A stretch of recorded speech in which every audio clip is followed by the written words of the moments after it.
Estamos comenzando hoy en el radar en Blue Radio, en bluradio.com y en Facebook, en Blue Radio Colombia, una serie que llamaremos Los líderes de cara al 2022. No solamente hablamos de líderes políticos, hablamos de líderes en diferentes ámbitos en Colombia, para pensar en el país, para mirar de qué manera, más allá de las divergencias ideológicas o políticas, cómo sacar al país adelante.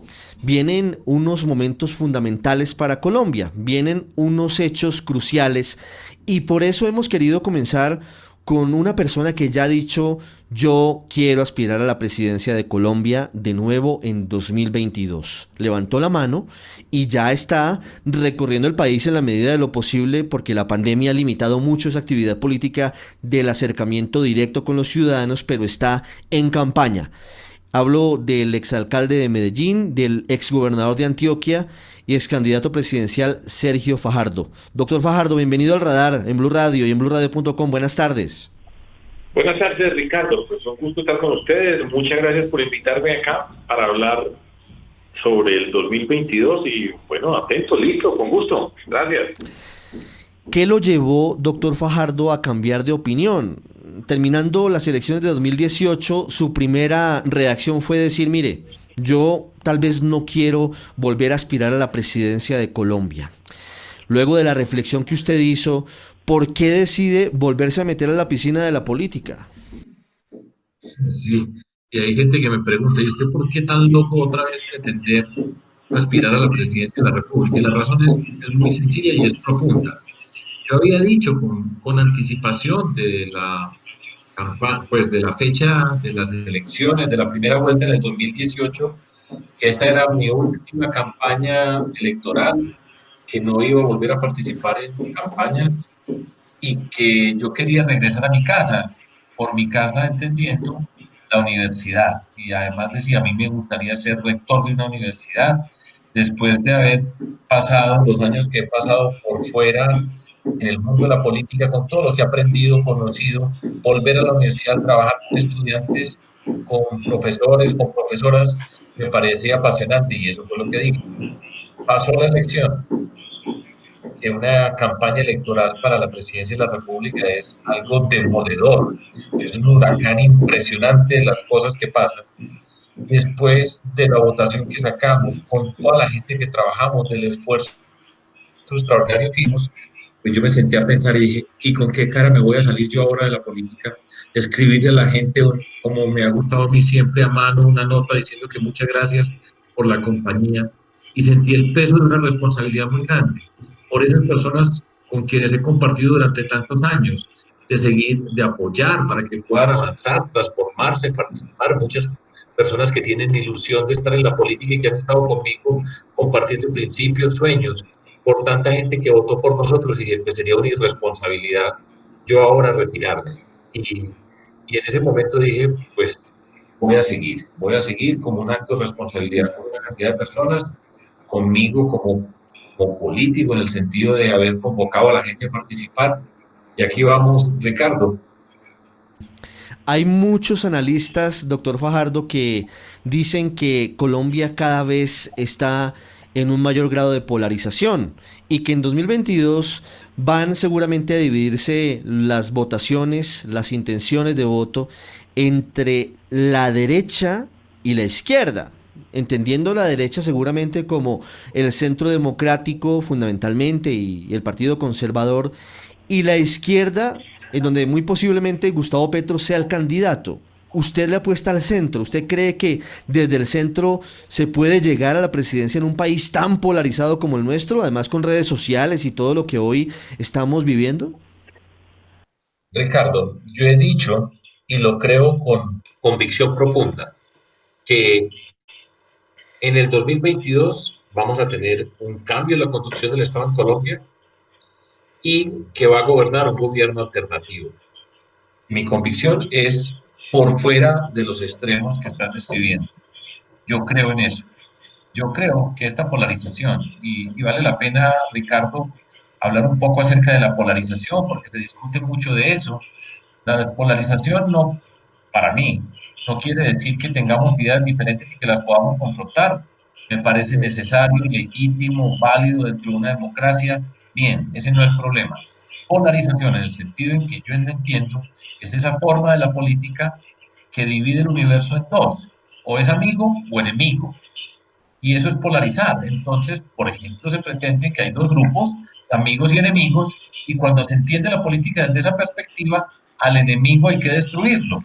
Y eso nos lleva al lenguaje, a la confrontación tipo guerra, donde todo vale, donde el objetivo es dañar a aquella persona con quien se difiere, agredir, insultar, maltratar, mentiras, fake news, hacer de todo, porque no piensa como yo o porque es diferente a mí. Y yo creo que eso es nefasto para la sociedad colombiana. Es nefasto en el sentido de que destruye mucho de lo que puede ser un tejido social de ciudadanía que nosotros debemos tener en un país donde tantas veces hemos pasado de ese lenguaje violento, de rabia, de resentimiento, de agresión, de tratar de destruir al diferente, que se ha convertido en violencia física. Nosotros no podemos caer en ese terreno. Pues el ejemplo de Trump es un ejemplo de una forma de polarizar, de forma de hacer la política, que además muchos de los que la rechazan en Trump por estas latitudes les parece muy bien. Ese es lo que yo pienso y es fatal. Y creo que la inmensa mayoría de las personas en Colombia está por fuera de esos extremos. Lo que pasa es que hay un mundo de la gritería. En las redes sociales hay muchas voces, unas por supuesto pues legítimas, y yo entiendo que la gente se pueda expresar, que pueda manifestar su malestar. Todo eso es legítimo, pero hay una forma de agredir, de pertenecer a un grupo, de maltratar al otro, de sentirse parte del grupo avanzando las mentiras y todo eso. Y es mucho ruido. Y se pensaría que eso es lo que hay en el mundo, lo único que hay en el mundo. Y yo creo que eso no es así, que la mayoría de las personas de hecho están por fuera de esos extremos, que la comunicación es en otra longitud de onda, en otra frecuencia, y eso es lo que yo pienso, pero hay que mantener la calma y dar ejemplo en la forma de actuar, de comportarse en la política. A veces es difícil, pero yo creo en eso, Ricardo, y creo que Sí, además somos mayoría. sí. ¿Cómo se pueden captar esos votos de la derecha o de la izquierda? Usted dice, mire, seguramente el centro va a llegar al poder en 2022, porque la política en Colombia tiene un efecto y un movimiento pendular. Va a un extremo y luego va al otro extremo. Lo que no sabemos nunca es en qué punto se detiene. ¿Cómo garantizar, según su teoría, que el centro que usted representa va a ganar en el 22? ¿Cómo captar los votos de quienes están un poquito más a la derecha o de quienes están un poquito más a la izquierda? Que en últimas es el juego de la política presidencial en Colombia. Ricardo, Ricardo, yo por lo general no utilizo la palabra centro, digo por fuera de los extremos.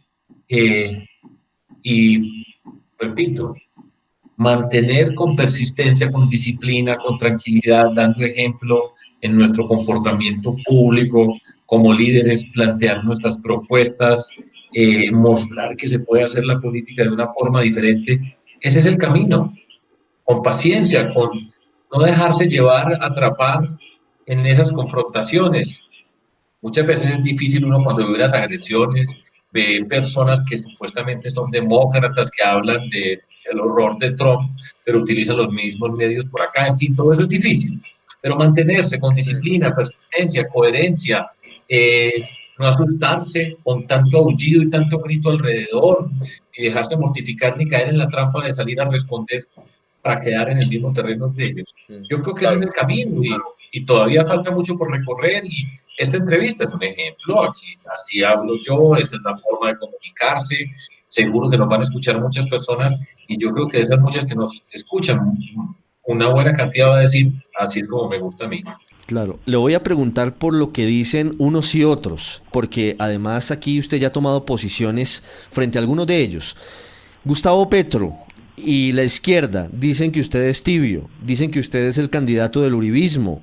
¿Por qué? Obviamente con esa andanada, pues uno no esperaría una cosa distinta, pero quiero que nos explique los argumentos que lo llevaron a usted a decir que ni siquiera consideraría la posibilidad de una coalición con Petro en el 22. Ricardo, ¿qué tal si en esta conversación no hablo de Petro? Yo ya he dicho, por fuera de los extremos, he señalado la, la forma de entender la política, eh, y ya lo dije, ya lo he expresado en múltiples formas durante múltiples oportunidades.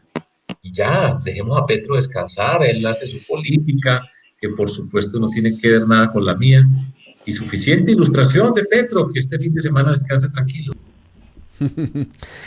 Y hablando, se lo acepto, digamos, se la valgo.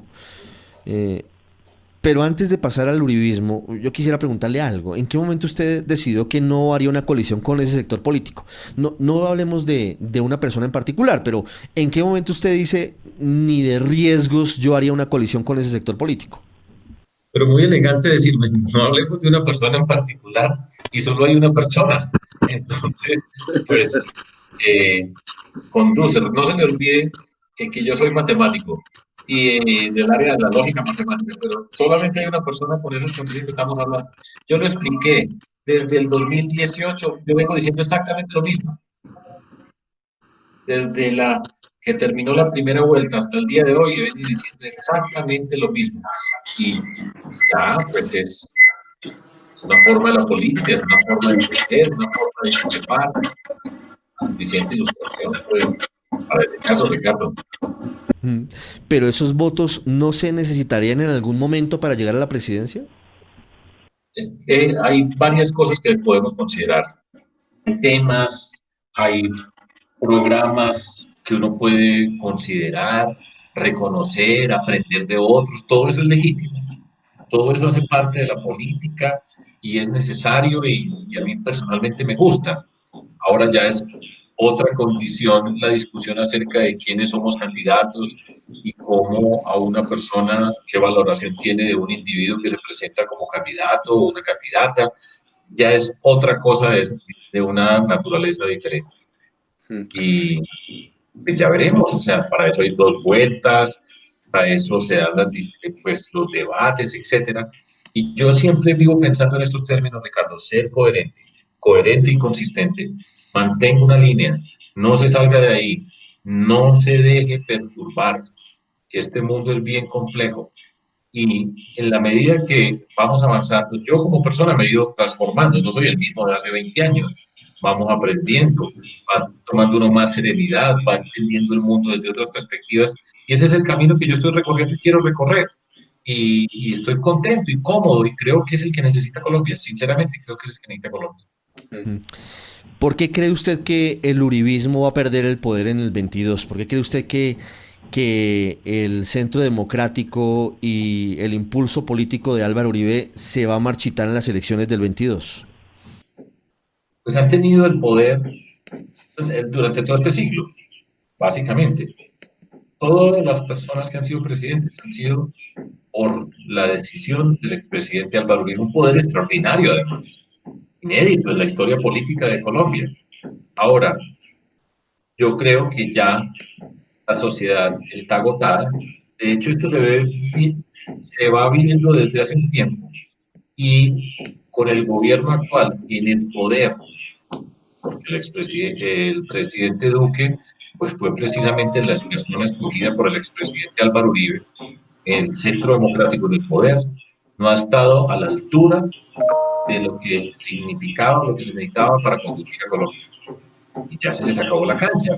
No tuvieron el poder mucho tiempo. Hay gente que se mortifica porque yo digo eso, pero es que estamos en política. Y en las elecciones del 2018 le queríamos ganar, perdimos. Bueno, nos reconoce la derrota y sigue. ¿Y qué queremos? Pues ganar y queremos llegar a conducir la sociedad colombiana para orientarla de una manera diferente a quienes lo están orientando. Esa es la política. Eso no tiene ningún misterio y hay gente que se mortifica por eso y digo, no se mortifique. Hemos competido, por ejemplo, en el caso particular mío como candidato. Cuando yo fui candidato a la alcaldía de Medellín en el 2000, pues competíamos con las personas que estaban asociadas con el presidente Álvaro Uribe. En el 2003, cuando yo gané la alcaldía, contra personas asociadas con él. Después, en el 2010, con Antanas Mocus, yo fui candidato vicepresidencial, competimos con Juan Manuel Santos, que era el ministro de Defensa de Álvaro Uribe, el de la U, su compañero político, y perdimos. Después, Yo fui candidato a la gobernación de Antioquia, fui gobernador de Antioquia y competimos con la persona que representaba al expresidente Álvaro Uribe y en esa ganamos. En el 2018 perdimos con el candidato del expresidente Álvaro Uribe y yo he insultado a alguien porque perdimos. A alguien he maltratado porque nos ganaron en una contienda. A nadie. Y eso es parte de la democracia, y aprender a respetar, aprender a perder, que es bien difícil. Pues estamos viendo lo que pasa con el ejemplo del norte de los Estados Unidos. Algo patético. Entonces, hay gente que no sabe perder, que solamente sabe agredir, que no tiene ningún problema en mentir. Pero pues, a mí siempre, yo cada que veo todo eso, digo, no puedo creer. Pero además son personas que no se les mueve una pestaña, sociópatas. O sea, esa actitud, esa forma de hacer las cosas. Entonces, tranquilidad, nosotros estamos participando en política, queremos ganar. La convicción es que ya se les acabó el periodo donde han tenido poder y vamos a gobernar nosotros. Eso es lo que yo quisiera. Ya está, falta por verse en las elecciones, en las urnas, y ya veremos. La vida Sí, continúa. la respuesta del expresidente Uribe a esta opinión suya, a este análisis suyo, es que usted lo dice porque usted es el candidato del expresidente Santos. ¿Qué opina frente a eso? Pues que el expresidente Uribe sabe que lo que está diciendo es falso. Fíjense ustedes, nosotros hemos hecho, desde hace 21 años, Ricardo, empezamos a pie en Medellín, a pie, en ceros, todo, y hemos recorrido todo este camino, siempre independientes. Nunca hemos sido de nadie, porque en este país siempre se piensa que alguien tiene que ser de alguien. Nosotros no hemos sido de nadie ni vamos a ser de nadie en el sentido político. El presidente, repito, el expresidente Álvaro Uribe sabe que eso es falso. Soy el de Santos. Ahora terminé Santos, que era el de él, que fue el ministro de Defensa que ganó la presidencia por ser el de él, con quien nos enfrentamos dentro de todo esto. Santos, el que tenía sus candidatos en las elecciones presidenciales, que era su vicepresidente, Germán Vargas Lleras, el director de su negociación política, Humberto de la Calle, todas esas personas. Y ahora voy a resultar yo que soy el de Santos. Eso es falso. Y es incorrecto lo que está diciendo. Y pues no le luce. Yo creo que eso no le luce salir a decir ese tipo de cosas que son innecesarias dentro de la política. Ahora, podemos discrepar, siempre trataré de ser respetuoso con todas las personas que estamos compitiendo, discutiendo, pero eso es una gran falsedad. Usted habla de el gobierno del presidente Iván Duque y lanza críticas y dice, mire, las cosas no van por buen camino hoy en Colombia. Tenemos una realidad muy complicada, tenemos la pandemia que no se presentaba hace más de un siglo en el mundo, tenemos una ola invernal que está cobrándonos muchas vidas y una tragedia muy grande, tenemos una situación económica supremamente seria y una conflictividad social creciente. ¿Cómo evalúa lo que está pasando hoy en el país usted, doctor Fajardo? Hay varias componentes que son dramáticas para nuestro país, pues la ola invernal, lo que está pasando, el caso particular de Providencia, San Andrés en menor dimensión, pero también siendo afectados y muchas partes del territorio colombiano con estas lluvias. Y eso, por supuesto, pues es una dificultad que no es responsabilidad de la presidencia de la República, ni yo he sido gobernante, y uno, pues hay momentos siempre de este tipo de calamidades y situaciones que son difíciles para los gobernantes y hay que reaccionar con empatía y eh, acercarse a los temas, acompañar a las comunidades. No sé cómo esté hoy, pero por ejemplo, cuando yo fui gobernador, la unidad de gestión del riesgo era una dependencia de la presidencia de la República muy buena, con capacidad de llegar a los territorios. Por ejemplo, dentro de las muchas dificultades que tiene uno como gobernante, a mí me tocó, yo no sé si ustedes recuerdan, en un municipio de Antioquia que se llama Salgar, allá nos tocó una tragedia, ir a atender, en fin, todo eso hace parte de gobernar y es difícil y hay que enfrentarlo, pero se puede hacer. El tema de la pandemia, pues por supuesto que le hace la vida difícil a cualquier gobernante en cualquier lugar del planeta. Nadie estaba preparado para esta circunstancia y es difícil gobernar. Yo lo entiendo y pues hace parte de lo que nos toca a nosotros los que tenemos algún tipo de responsabilidad pública. Además, siempre estamos expuestos a los ojos de la opinión pública, de las personas que representamos, que hacen parte de la sociedad que nosotros dirigimos y por supuesto, pues eso hace que se tenga una mirada rigurosa especial con la forma como se conduce. Aparte de eso, pues ya está el trámite de lo que era hasta antes de la pandemia un gobierno normal en el sentido de los problemas que se enfrentan, etcétera, que yo he señalado de manera crítica con respecto a no tener una visión, no tener un norte, porque uno puede preguntar, Ricardo, y las personas que nos están escuchando, ¿puede usted citar un proyecto que usted identifique como un proyecto del presidente Iván Duque o dos proyectos que usted le dé sentido para decir, ahí está el sello del presidente Duque para mostrar su forma de gobernar y su carácter? Hagan el ejercicio mental y probablemente la respuesta es no, porque no ha habido un norte. No quiere decir que él sea una mala persona, etcétera, ese no es el problema, pero en términos de la política y de su conducción, yo creo que no está bien y que ha tenido muchísimas debilidades y así vamos con el país. Ahora, los otros temas, hace parte de unas circunstancias extraordinarias que quien está en lo público pues se somete y está sujeto a que le pasen todo ese tipo de eventualidades y tiene que responderle a la sociedad y le toca pasar por momentos muy difíciles, porque estoy seguro que pasan por momentos muy difíciles. Estamos comenzando apenas, están vislumbrándose candidatos, candidaturas, aspirantes, espontáneos, y de ese mapa que puede ser un collage de 40 fotos, va a quedar eso muy reducido, y usted lo sabe porque ya ha estado en la arena política mucho tiempo y eso se reduce bastante y queda muy disminuido. Pero le pregunto por un nombre en particular. ¿Usted haría una coalición, por ejemplo, con Alejandro Gaviria, hoy rector de la Universidad de los Andes? Mire, yo por lo general no he dicho que no es tiempo para responder esas preguntas. De hecho, yo creo que esto va muy precipitado. Es que yo a veces pienso en las personas, la ciudadanía, y dirán, pero ahí están todos esos políticos ya peleando por el 2022 en medio de todas estas dificultades y ya ahí están los políticos en esas condiciones y a mí me da pena. Yo creo que nosotros nos tenemos que concentrar en lo que está pasando. Presentamos una propuesta de empleo de emergencia, estamos trabajando en una propuesta de empleo para mujeres especial porque han sido las más damnificadas junto con los jóvenes de la pandemia asociada con el tema del desempleo, la incertidumbre que viene, todo eso lo estamos trabajando y además me parece y me gusta trabajarlo y le estamos dedicando tiempo para estar conectado con la gente. Ahora, Alejandro Gaviria tiene varias características. Primero, es amigo mío, nos conocemos hace años, me cae muy bien, me parece una persona muy valiosa. Me parece una persona destacada, me parece una persona inteligente. Qué más elogios puedo decir sobre una persona? Me parece muy bien y, y es una persona muy valiosa de la sociedad colombiana, que repito, para empezar, es mi amigo. ¿Pero le jalaría una coalición con Alejandro Gaviria?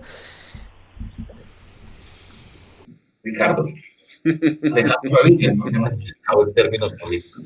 De hecho, yo creo que yo mañana lo voy a ver.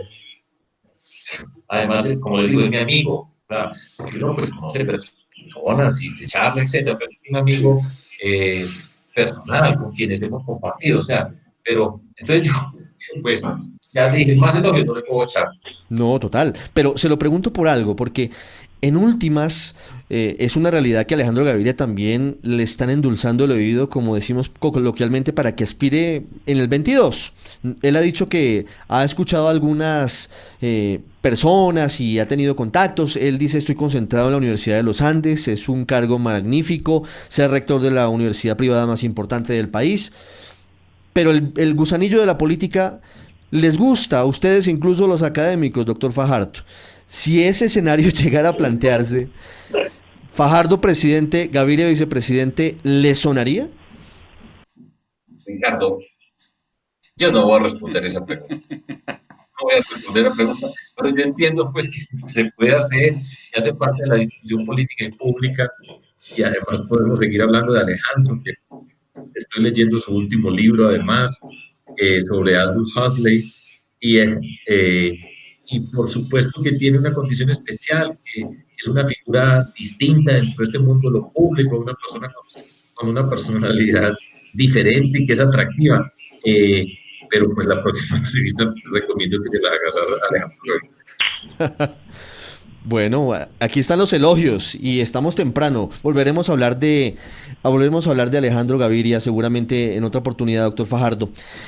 Para finalizar, ¿cómo sería el país que usted se imagina si usted llegara a ser elegido presidente y comenzara su mandato el 7 de agosto del 22?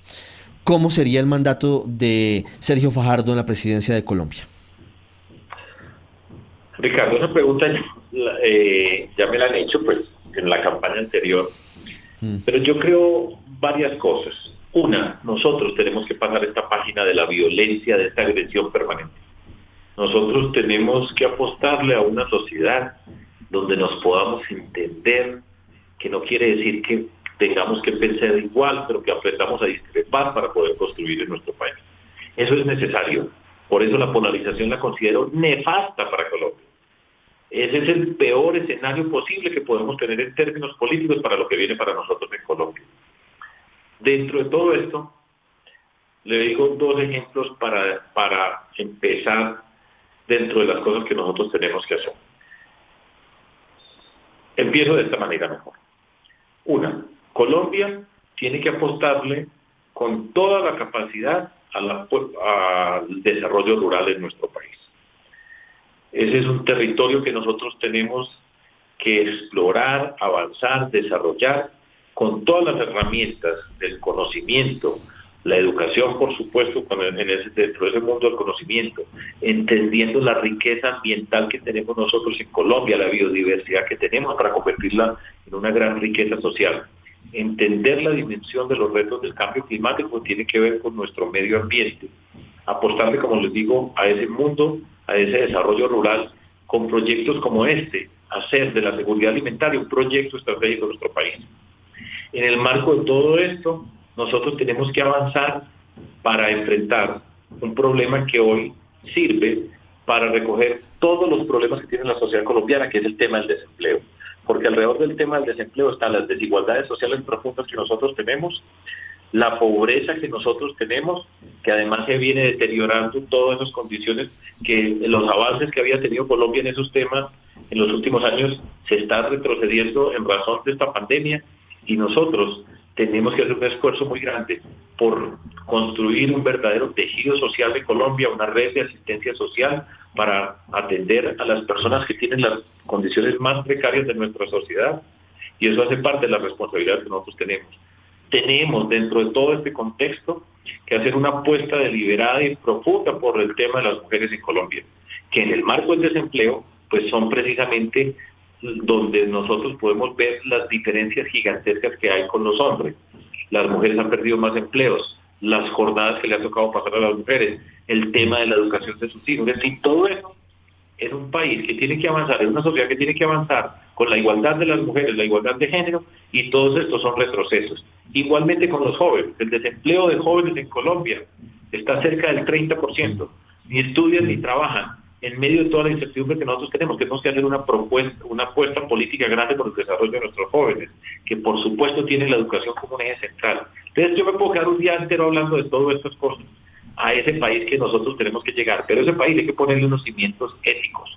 Tenemos que enfrentar la lucha contra la corrupción, que todas las encuestas van mostrando lo que significa para la ciudadanía en Colombia el malestar con la corrupción, que es una sensación que se traduce en desconfianza con las instituciones, donde no se empieza a creer en nadie, donde hay una sensación de que le están robando a la gente, y lo tenemos que enfrentar, y para eso hay que poner unas bases éticas a esta sociedad colombiana, y tenemos que hablar sin pena de principios y valores para tratarnos entre nosotros, para profundizar en la paz, más allá de los acuerdos de paz, que era un primer paso en una cultura ciudadana, luchar contra la corrupción y hacer de la educación un motor de la transformación. Todo eso me parece emocionante y es lo que necesita Colombia. Y la apuesta nuestra y mi convicción personal es apostarle a eso y representarlo en mi comportamiento, en la manera como líder, con la condición de liderazgo político público que yo tengo en este momento, hacer honor a todo eso que yo estoy diciendo. Por ejemplo, Ricardo, una frase que yo estoy seguro que a usted le gusta. Yo estoy haciendo un esfuerzo siempre por vivir de acuerdo a esta frase. Trata a los demás como te gustaría que te trataran a ti. Principio muy sencillo, para construir una mejor sociedad, para vivir bien. Esta sociedad es una inteligente, nosotros podemos hacer todo eso. Pero en ese marco de polarización, de agresión, de rabia, de resentimiento, de la confrontación, nunca podremos escribir esa página. Doctor Fajardo, muchísimas gracias por haber estado con nosotros hoy sábado aquí en El Radar, en Blue Radio para todo el país, y en Facebook también lo están viendo, en Blue Radio Colombia. Lo vemos también cuidándose. ¿Cómo va la cuarentena? Bien, bien en el sentido, eh, pues han sido unos meses excepcionales con la preocupación por lo que ocurre en nuestro país, la preocupación natural con las personas cercanas, con las angustias habituales de Colombia, todo esto que está pasando recientemente con Providencia. Por ejemplo, yo he ido a Providencia, fui muchas veces y es un sitio mágico, mágico. Pues a mí se me arroja el corazón, por ejemplo, pensando en Providencia, habiéndola conocido, caminando por allá, tantos lugares, pero también al mismo tiempo ha sido una buena oportunidad para refrescar el espíritu, para, para limpiarse cada vez más, estar más, cada vez más tranquilo, en medio de tanta bulla, tanta agresión, tanta cosa, tener el espíritu en paz. Y bien, bien, Ricardo, muchas gracias. ¿Está leyendo el libro de Alejandro Gaviria y qué más ha leído en la pandemia? Me acabo de leer 2 libros el fin de semana pasado, para decirle del fin de semana. Uno de Sandra Borda, sobre jóvenes, que se llama Parar para avanzar. Lo terminé. Pues es un ensayo corto, pero me lo leí y me sirve para entender acerca del mundo joven. Y me leí un libro, Ricardo, que me conmovió. Y es el libro de Elena Urambi de Agaín, la hija del magistrado Carlos Urán, que fue asesinado en el Palacio de Justicia. Me lo leí y quedé también con el corazón chiquito de lo que pasó ahí, lo que ella narra, esa mujer narra con respecto a lo que pasó con su papá. Me Fíjese dolió. cómo, Nuestros sí, libros terminan también hablando sobre la violencia que no nos deja. El libro de Sandra Borda es un libro sobre las protestas del año pasado en las que murió Dylan Cruz. A propósito, claro, hoy hace un año estaba siendo herido gravemente Dylan Cruz. Y el libro de Elena Urán, pues es el libro de la tragedia del Palacio de Justicia visto desde los ojos de la niña de 10 años que ve a su papá desaparecer primero y luego aparecer muerto trágicamente en manos de algunos militares en el Palacio de Justicia. Damos vueltas sobre lo mismo, sobre esa espiral de violencia que no nos abandona. Así es, y parte de lo que yo acabo de decir, todo esto es, hacemos esa página y no será en la polarización. En ese Profesor marco Fajardo, de agresión sí, permanente no la pasamos. Y ese es el dolor, pero nosotros tenemos que escribir otros libros, que nuestros hijos, hijas, yo ya tengo una nieta, que puedan escribir otros libros distintos a este horror que nos ha tocado a nosotros en tantas oportunidades. Y yo creo que se puede, tenemos la inteligencia, la capacidad, la riqueza, la naturaleza, todo eso lo tenemos, pero nos tenemos a nosotros y nos tenemos que transformar. Sergio Fajardo en el radar en Blue Radio, los líderes de cara al 2022. Doctor Fajardo, ha sido un gusto. Muchas gracias por estos minutos. A ustedes, Ricardo, con gusto.